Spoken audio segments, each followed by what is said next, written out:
Hello, everybody. My name is Neil out of Orlando, Florida. Actor, artist, musician.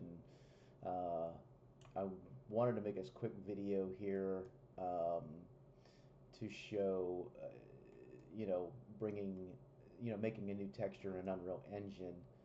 Um, in case you're having problems with with the default textures that come out of Style 3D Atelier. Somebody in Discord had they had some issues trying to edit their textures in Unreal Engine. I suggested making a new material, um, but what that also involves is creating a good set of UVs. Now, I'm not bashing Style 3D at all. I think the software is absolutely phenomenal. There are some things that could be improved on, such as laying out UVs, because there's some items like trims that don't have a good UV layout, which needs to be corrected, and I'll show you what I mean here.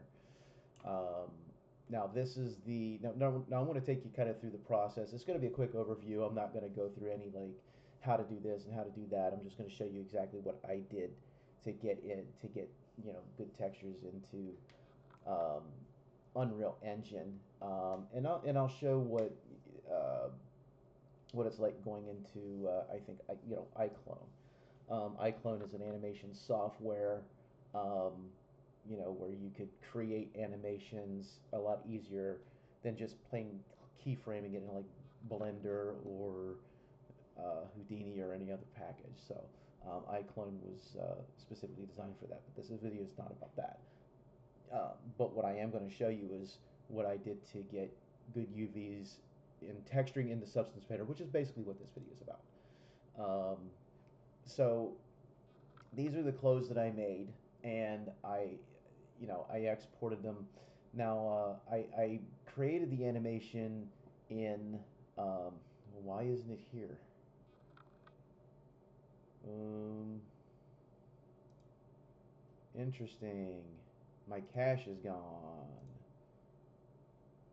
Ooh, that's interesting. My cache is gone. I thought yes, that's interesting.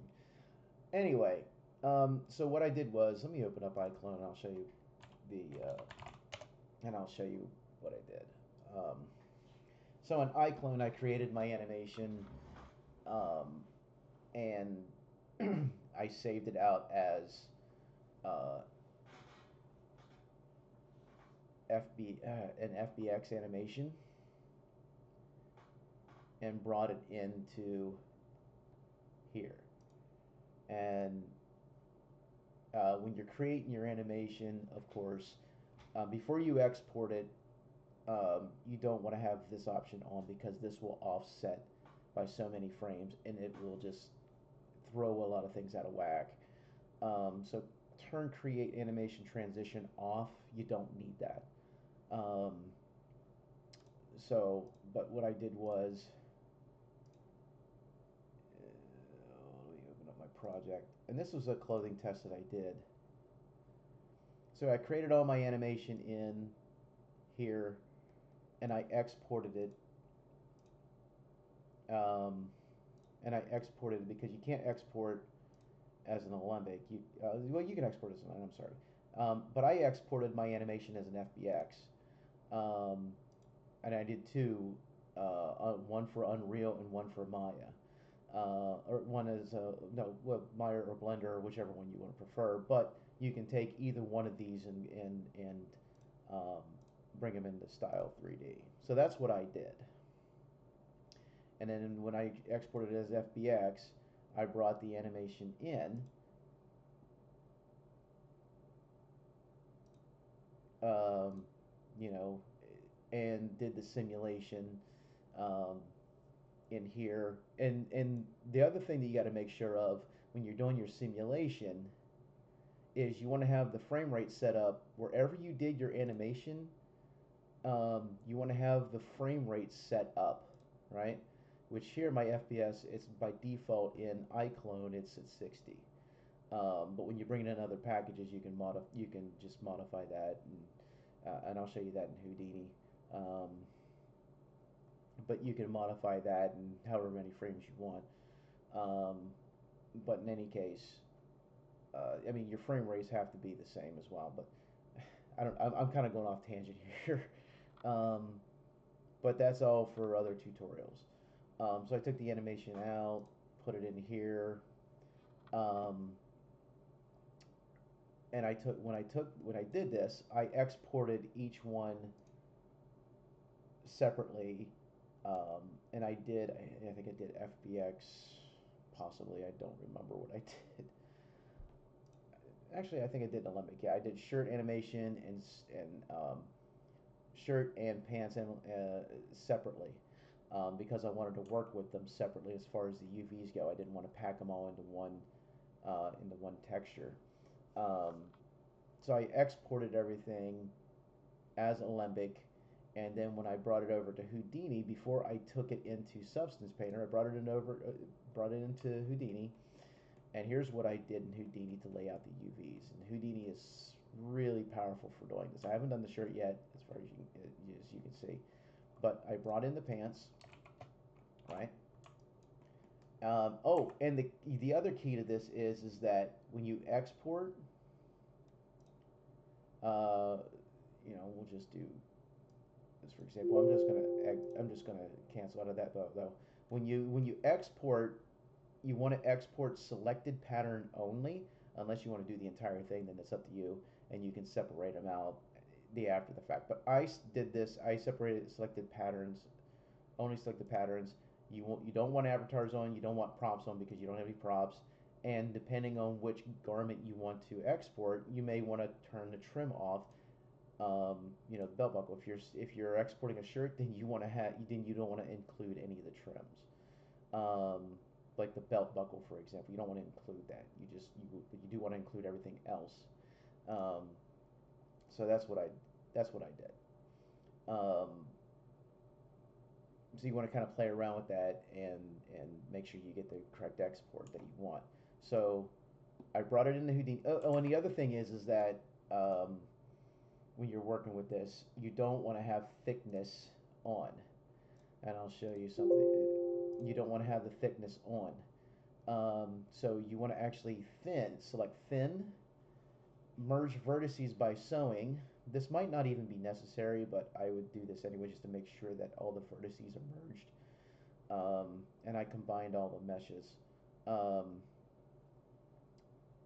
I'll have to play around with these options and see what they do. But I combined all meshes, merge vertices, because I knew what I was going to do in Houdini. And in Houdini, when it creates, it's going to create. It's good, and you're going to see attributes with these, right? Shirt, front, collar, pants, belt. You're going to see the attributes that match. You're going to see an attribute that matches up with these, right? Including including the trim, the belt buckle, and I'll show you where that's at. So I brought it into Houdini. Select thin, and if necessary, export selected garments only. And this is what it will look like coming into Houdini. And pulling up the geometry sheet, all your attributes that you need is going to be on here, right? Now, in the path, you're not going to see that attribute, but they are in groups, and these group names are um, in the primitive groups are they match what's in Style 3D, right? All these match the names, like default buttonhole, belt buckle. I don't know why that says blend on the end of it, but belt buckle, belt front, cuffs one button, stuff like that. They'll match what's in Style 3D, right? There's cuffs, front buttons, all that. They'll match. And so what I did was I went ahead and separated all of these out, right? And the only one that I really had to create UVs on was the belt buckle, because when you bring in the belt buckle, when you bring in a trim, I don't know why this isn't laid out in Style3d. This is what it actually looks like. And if you look in Style3d and you look at the UVs in the UV editor, there's the belt buckle. You know, there's the belt buckle right there. I don't know why that's messed up the way it is, but if I go layout, you know, and this would be normally be fine, but some stuff is just they're not separated out properly. Like this here's a little weird. You know, the way the buttons come out is a little weird, and especially the belt buckle. And so that's, you know, and so I think there could be a lot done with the UV editor in comparison to other applications. So what I did was I exported this, I brought it into Houdini, and with Houdini, you know, I created new seams, and these are the seams that I created to separate them out, right? So I could better texture this in Substance Painter. But I separated everything out, renamed some groups here. I mean, this is the way that I went about it. You don't have to do it this way if you have a method. If you have a proven method, you know, then then go with that. You know, you can do just as well in Blender as you can in Houdini. I just prefer Houdini because it's non-destructive, it's node-based. I forget the word. I forget the word for it. But yeah, and there's a little bit of a learning curve with Houdini. And so after I did that, I laid out the UVs, and this is what the UVs look like after I fixed the belt buckle. And Houdini does a fairly good job laying out the UVs, and I left them like this. Now, the other trick to this is you need to freeze a frame, because what's going to happen, you need to freeze a frame and then copy the UVs back over, replace what's currently there. Because when you go into here, if you don't have static UV set up, then what's going to happen is you're going to see your texture go all over the place on here. So you have to have a static texture. I think Blender would do this well. I don't think they swim in Blender. I haven't tried it in Blender, but I don't think the UVs would move in Blender like they would, like they would in Houdini. But it's easily fixable. So what I did was I froze. I took a I took a time warp node by frame, and I'm freezing the first frame. I'm only selecting the very first frame, out of the frame range. And this doesn't really matter a whole lot when you're only using one frame. And so let me actually show you something here, and I'll show you why. So you see these UVs here? If I go to frame 15, you see how they moved? Look how they're moving. You don't want that. And that's what happened. That's what you're seeing in Unreal Engine. So the key to that is take a time warp node, freeze the frame, and then now you can go all over here, and then they're not moving. You freeze whatever frame you want, and then you attribute copy, and ignore this warning because I don't know why it pops up, but you can ignore that warning because it's not going to affect it. And when you do that, now it's not all over the place, but yet you see the animation here, and those UVs are staying the same. So you definitely want to do that. I made some additional groups here and removed from existing groups, just so I wouldn't have any overlap. and then I colored them and I put them on vertex colors. Just for Substance Painter, you can use vertex color to separate out some textures. I didn't. I mean, I have the vertex color set up, but I didn't do it that way because I had material groups set up. But um, you don't have to do it this way. You can use the groups or whatever the attribute is, and I'll show you what happens here. So what I did was I have vertex color set up, but I also wanted to have an attribute to select as well. So I took a name name attribute, or I took a name SOP node, got the attribute path, created an attribute path, right? And I wanted the name from group. And what this does is it takes the group name and puts it into whatever attribute you want. And so in this case, this is what happened. Belt buckle, this is what it did. And it assigned to each of those primitives that name from the group. One thing I did a little extra here, I wanted some thickness on this. And this doesn't affect the, this wouldn't affect the, it doesn't affect the UVs at all. But I took a vellum constraint, cloth configure, and create, and I had to I had to do this in order to use the vellum post process to create thickness. But one thing you want to watch out for is that not every object needs a thickness. So this is why I have this here.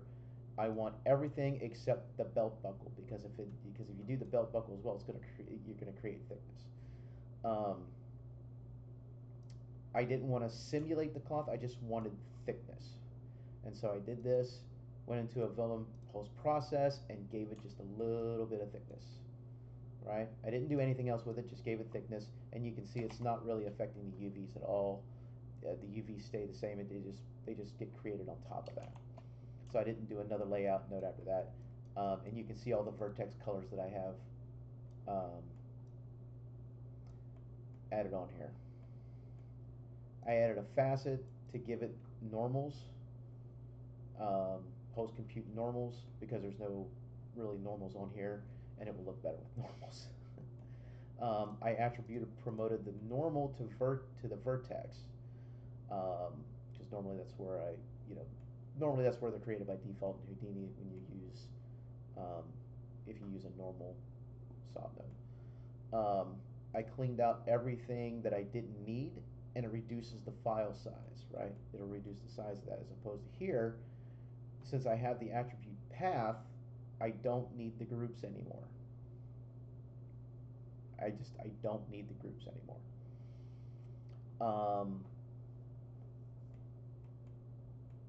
And so I have the path, got rid of the groups, got rid of a lot of other stuff that I don't need.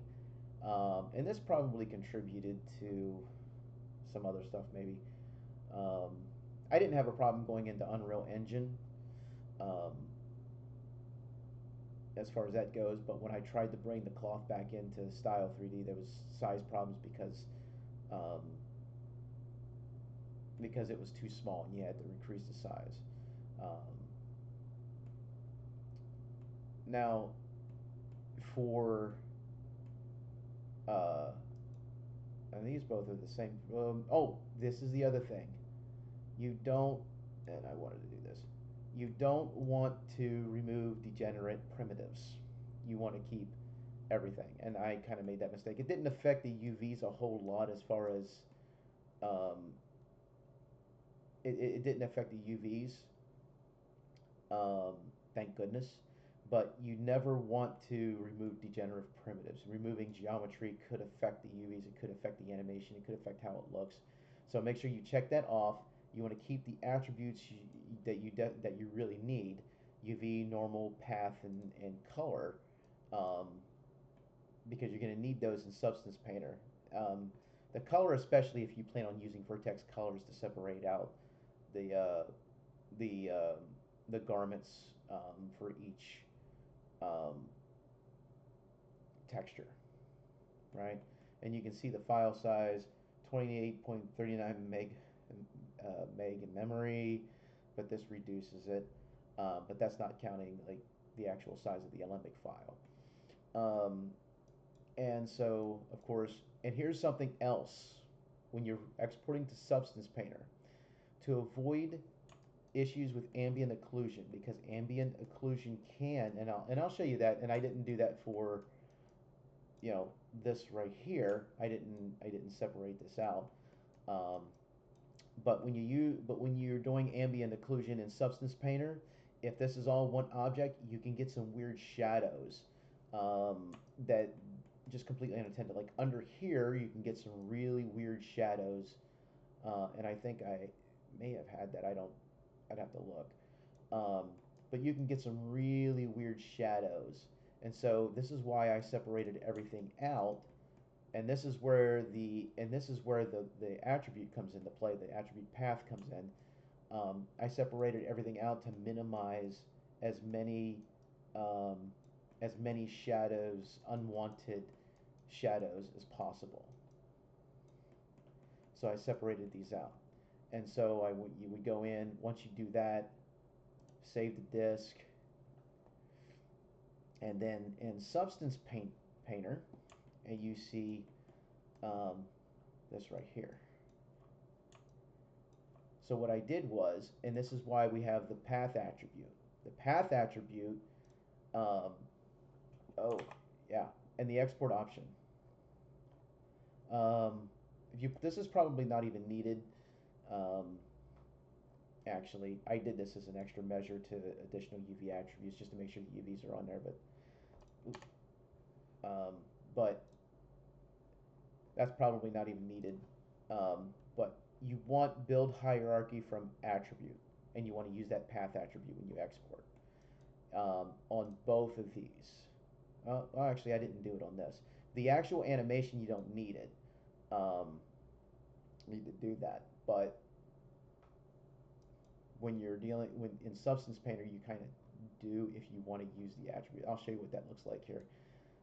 So the path attribute, when you attach it, oh, it's this one. I'm sorry. So the path attribute is, in Substance Painter, is this right here. The masks, right? And so this all comes from the path attribute. Now, what I could do with that path attribute, if I wanted to, I could create the attribute shop material path. And what that would do, actually, it would create a material, it would create over here and over here. I can have this here at the same time, but the shop material path would create a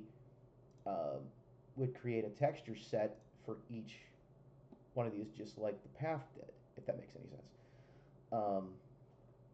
I don't typically do it that way because I like to have my UVs all in one set, but I have the option of doing it that way. And so that's, when you have a material assigned to each,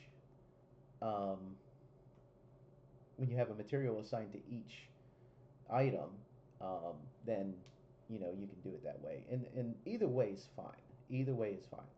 But this is the way that I did it. Now I can also use, let me just show you here, add mask with color selection. And if I do that, then you can actually see pick color. You can see all this here.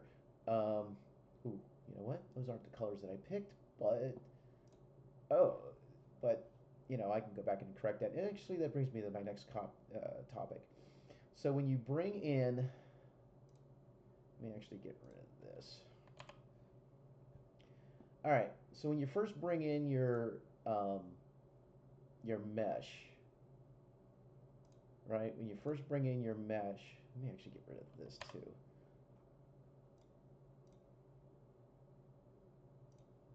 What did I do? Hold on. Oh, I got rid of that. Hold on. There we go. All right. When you first bring in your mesh, you want to bake your texture sets. You want to bake your mesh maps, right? Because that's going to provide some other stuff that you can export in the Houdini. Um, Go over, bake mesh maps, and these are the options that I used. Output size 4096, the dilation width, apply diffusion, use poly, use low poly mesh as high poly mesh. These options aren't going to be available unless you actually have a high poly mesh. Normals, there's no options, but ID, when you're doing this, you want to go with vertex color, right? If you have vertex color turned on. Otherwise, the mesh ID poly group, which I have, which is that list you saw over there, um, that's where that would come in, and it would assign a um, random color to each one as you just saw. That's what I used the first time. I didn't use vertex colors. Ambient occlusion, and this is where this comes in. This will create shadows where they're supposed to and not have anything weird.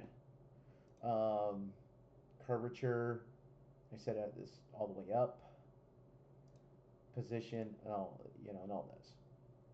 Now, you'll notice like self-occlusion always or only same mesh name. The only reason why you would use same mesh name is if you're going in here and you have a high poly mesh that that you're creating the cage from. But otherwise, you don't need to do that. Especially if you separate everything out like this, you wouldn't need to do that. So when you bake your mesh map, it's going to go through this whole process, and it should be really quick. Oh, something happened here. Baking color map for mag.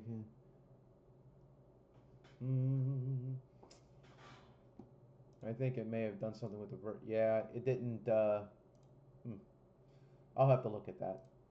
I'll have to look at that and see why it didn't do the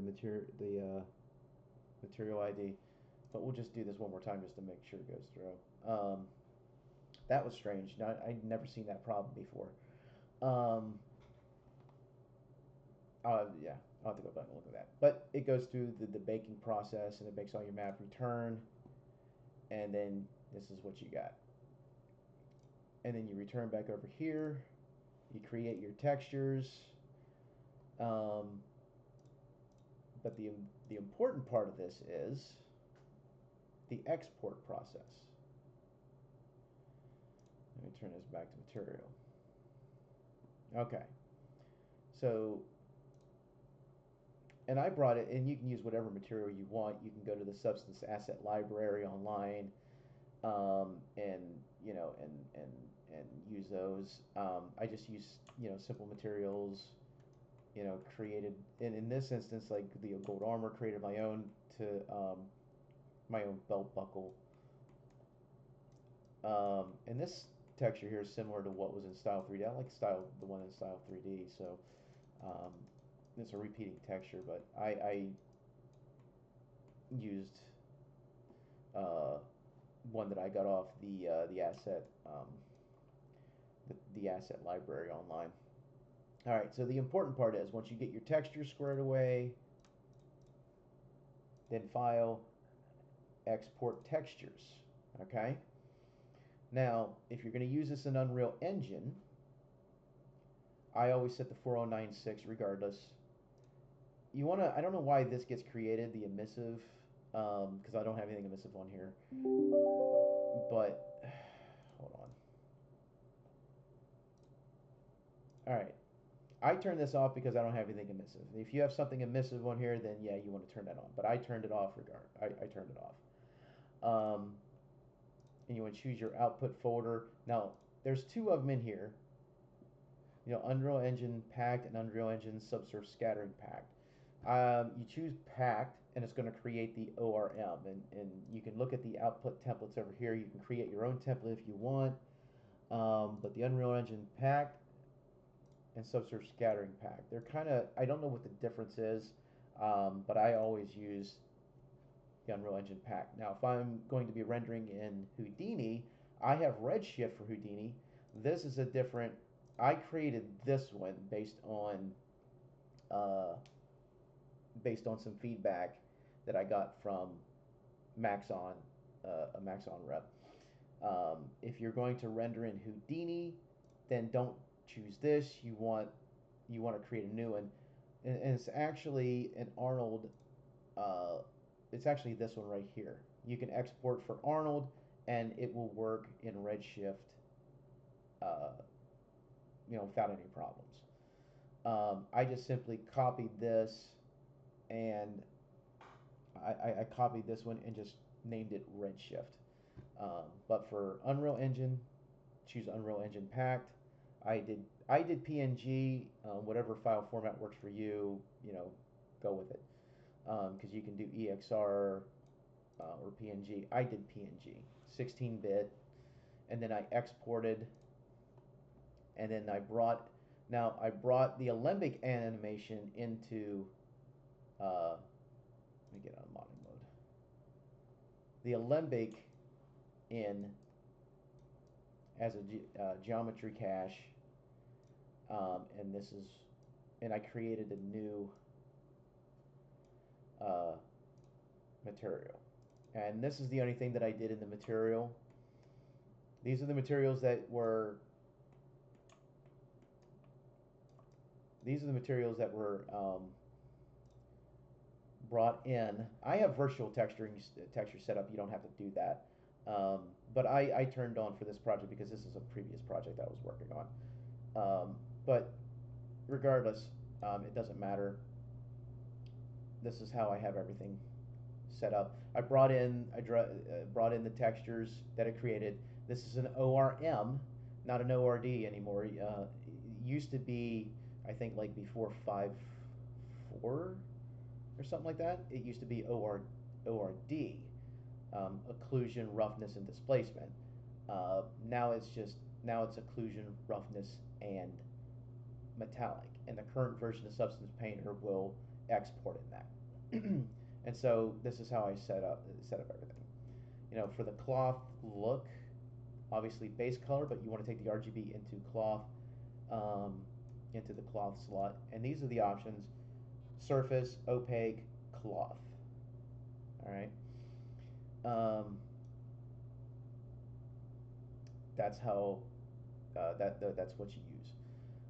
Base color, normal, ORM, and in their respective slots. Now specular, actually we'll do this just to turn off specular because I don't have anything specular. I don't have a specular map. We'll save that. I think the specular map is probably going to be the same as metallic, but you can see that kind of changed the appearance just a little bit. As a matter of fact, let me go back in there and do this.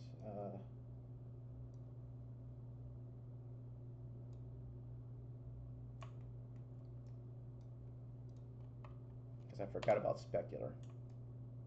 If it's metallic, it's going to have a specular. It's going to have something specular on it, obviously. And so this is the output. So, and this looks really good.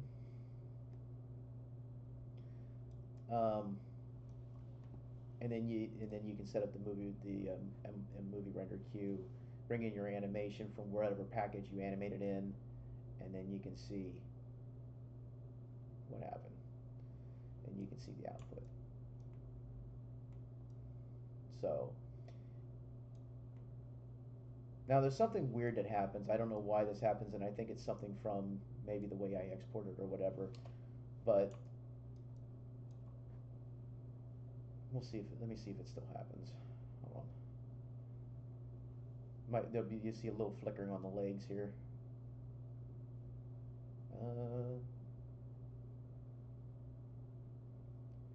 And yep, there it is. I don't know why that happens there.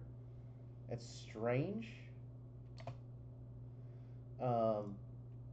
But when I scrub, you don't see it on the scrub. It's strange. and that could be a bug or whatnot. I don't know why that happens. But that's basically the workflow that I took to bring in um, the cloth into Unreal Engine with new UVs on it. So, I have one Alembic, uh, and I exported with the same format. Now with the still, when you're just texturing it in Substance Painter, you can just use the default and it'll be fine. But as far as the animation goes, I just went ahead and exported it the same format as what Style3d does, and brought it into Unreal Engine and textured. So that should be the basics of it. Hopefully, I didn't confuse you too much. If you have any questions, just let me know, and I'll try to answer. Thanks.